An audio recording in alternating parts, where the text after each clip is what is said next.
So, hallo, heute bin ich wieder in Besigheim, genau gesagt in der Stadtschreibereigasse.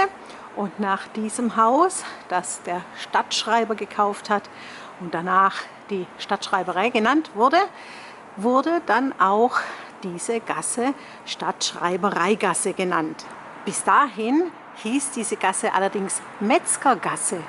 Ein Hinweis darauf, dass hier eben Metzger ansässig waren. Aus dem Besigheimer Lagerbuch wissen wir, dass dieser Bauplatz schon seit 1494 bebaut war. Damals war der Besitzer Jung Hans Metzler. Und 1564 wurde das Haus neu gebaut und der neue Besitzer hieß Anselm Metzger. Also das Handwerk, aber auch der Name waren fest verbunden mit diesem Haus. An den Knaggern lesen wir die Jahreszahl 1564 unter dem Handwerkszeichen einem Metzgerbeil. Im ersten Stock ist es noch besser zu lesen. Das Haus wurde gerade erst fertig renoviert, aber die Fassade wurde so gut wie möglich erhalten und das ist ja wunderschön.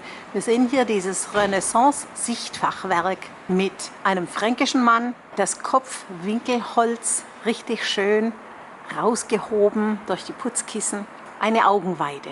Und das muss ja eigentlich auch den Erik Reuschle sehr freuen, dass das Fachwerk so noch erhalten ist. Er hat hier seine Kindheit verbracht und im Alter von 20 Jahren ist er nach Australien ausgewandert. Sonntags fuhr der Vater mit dem Fahrrad in seinen Weinberg in der Neckarhelde und oft nahm er den Erich mit. Nachdem der Weinberg dann inspiziert war, schwammen beide über den Neckar. Der Erich war ja damals noch ein Kind und bekam den Fahrradschlauch umgewickelt. Wenn sie wieder zurück war, wurde das Fahrrad wieder zusammengebaut und es ging wieder heim. Der Vater Wilhelm Reuschle wurde im Zweiten Weltkrieg eingezogen. Kurz bevor er los musste, hat er seinen Weinberg in der Schwalbenhelde nochmal gespritzt und hat dem Erich alle Arbeiten aufgetragen, um die Mutter zu entlasten. Im Oktober 1944 hat die Mutter dann zum Erich gesagt: Der Krieg wird bald aus sein und der Vater wird dann heimkommen. Da wäre es schön, wenn ein Wein im Keller wäre. Geh zum Großvater und lass dir sagen, wie man Wein macht. Und so hat der Erich 1944 als 13-Jähriger seinen ersten eigenen Wein gemacht. Als der Vater aus der Gefangenschaft heimgekommen ist, hat er sich sehr gefreut über den gut schmeckenden Wein. Der Erich ist Zimmermann geworden, denn nach dem Krieg hat der Vater gesagt, Bauhandwerker werden immer gebraucht, da hast eine sichere Arbeit. Seine Lehre war hart, aber er hat viel gelernt und 1949 hat er seine Abschlussprüfung mit Auszeichnung bestanden. Weil er auch die Oberschule besucht hatte, konnte er Englisch sprechen. Und als im Kalten Krieg die Angst umging, Deutschland könnte wieder in einen Krieg verwickelt werden, hat er sich entschlossen auszuwandern. Am 20.06.1951 ist er aus Besigheim abgereist. Seine Eltern haben ihm am Zug noch einmal zugewunken und dann ist als letztes der Wartturm aus seinem Blick entschwunden. Die Reise war lang. Erst am 6. August 1951 ist er dann in Melbourne angekommen.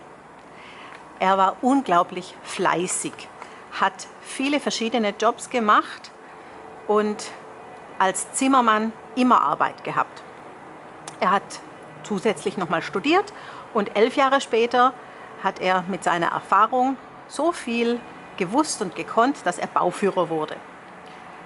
Nach ein paar Jahren wurde er Bauinspektor für den Staat Südaustralien und als Beamter hatte er eine gute Pension, sodass er jetzt einen schönen Lebensabend genießen kann.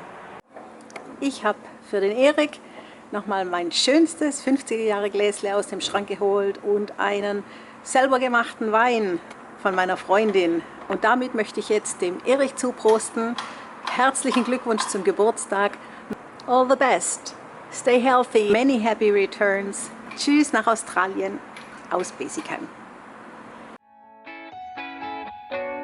Hey Leute, hat's euch gefallen? Dann guckt doch öfter mal in meinen Kanal rein. Oder auf meine Homepage, da hat's ein ganz nettes Programm. Bei uns ist nämlich etwas Butter.